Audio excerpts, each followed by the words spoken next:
नमस्कार। आज हम बात करेंगे प्लीडिंग के बारे में, जिसे हिंदी में अभिवचन कहते हैं। तो सीपीसी के ऑर्डर 6 रूल 1 में प्लीडिंग का डेफिनेशन दिया हुआ है।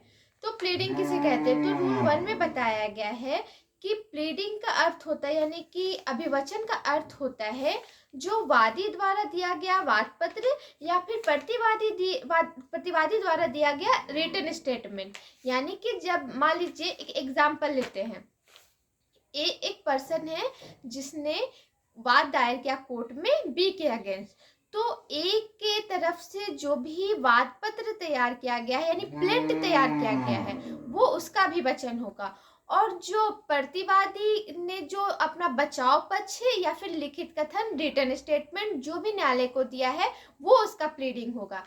तो इसका अर्थ है कि वादी द्वारा दिया गया वाद पत्र और प्रतिवादी द्वारा दिया गया लिखित कथन ही अभिवचन कहलाता है। रूल 1 में ये बताया गया है। अब इसका ऑब्जेक्ट क्या है? प्लीडिंग का ऑब्जेक्ट क्या है, इसे केस लॉ से समझते हैं। केस लॉ का नाम है मे Ganesh trading company versus Mojiram, 1978 का केस है। मे Ganesh trading company versus Mojiram, 1978।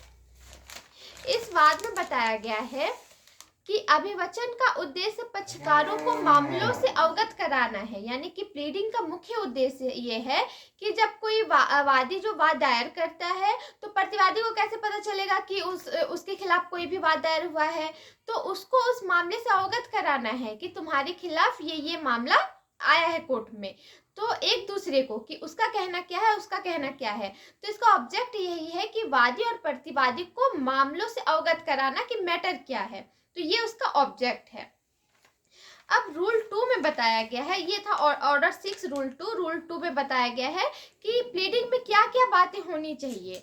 तो प्लीडिंग में तथ्य का कथन होना चाहिए, साक्ष्य का नहीं, यानी कि फैक्ट होना चाहिए, उसमें एविडेंस उसमें नहीं होना चाहिए। दूसरा है अभिवचन का प्रारूप होना चाहिए।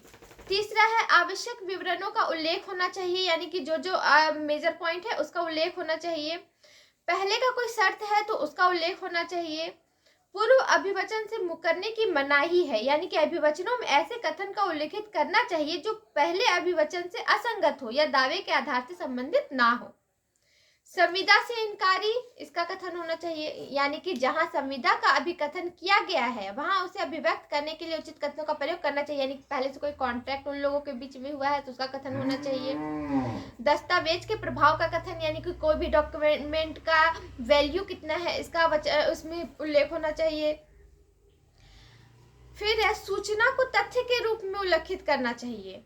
विधि की उपधारणाओं का कथन आवश्यक नहीं है, यानी कि लॉ की उपधारणा का उसमें कथन करना आवश्यक नहीं है।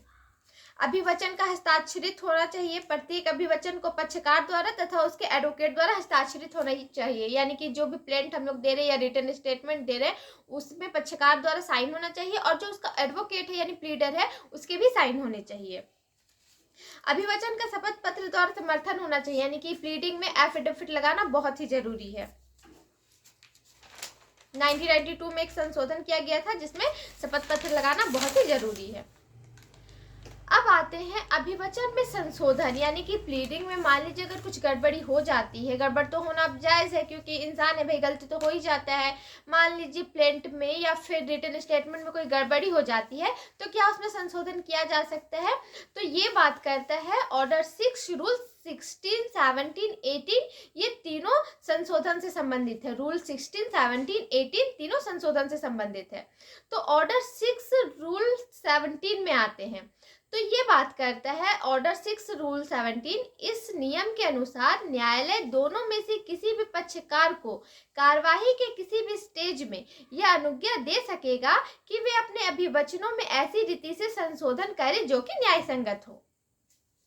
यानी कि ये रूल 17 में बोला गया है कि जो न्यायालय है वो किसी भी समय